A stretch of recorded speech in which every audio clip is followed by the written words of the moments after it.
être systématiquement suspectés de malhonnêteté potentielle. Il serait dangereux de faire planer ce doute. Cela consisterait à briser le pacte de confiance qui les lie aux citoyens. Et s'il est nécessaire d'édicter des règles, nous voudrions éviter la stigmatisation. Or, nous avons le sentiment que ces projets de loi nourrissent l'antiparlementarisme, alors que la vie publique inclut de nombreux autres acteurs, comme les fonctionnaires, qui sont pourtant très peu concernés par ce texte.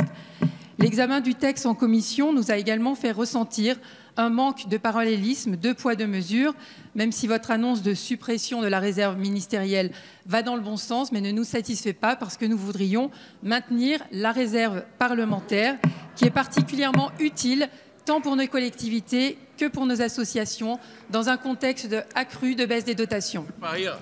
Merci Madame Duby-Muller. Monsieur Alexis Corbière a la parole.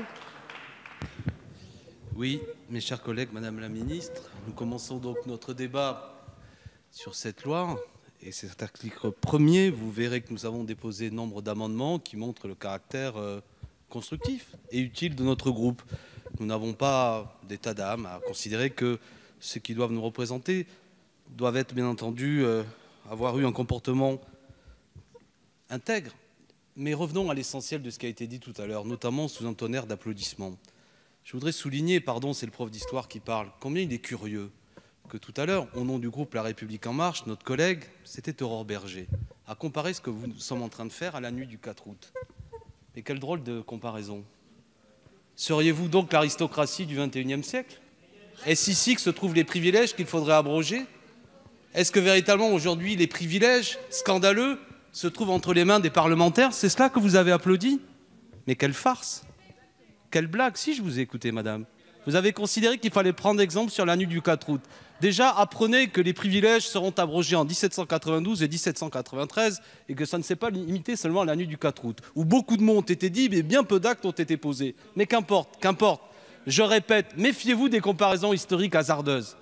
Car aujourd'hui, les privilèges réels, les privilèges scandaleux, l'aristocratie moderne que nous nommons l'oligarchie, elle n'est pas ici véritablement sur ces bancs. Et il est trop facile de se gorger de mots et de faire croire que parce que vous allez vous prendre à quelques IRFM ou à quelques réserves parlementaires, vous aurez réglé le problème des inégalités. C'est une blague, c'est une injure collective que nous nous adressons. Et je voudrais dire une chose pour terminer, notamment à l'attention de Madame la Ministre, puisque sous un tonnerre d'applaudissements tout à l'heure, après avoir indiqué que nous allons désormais supprimer la réserve parlementaire, vous évoquez que nous allons supprimer la réserve ministérielle. Mais Madame, allez jusqu'au bout.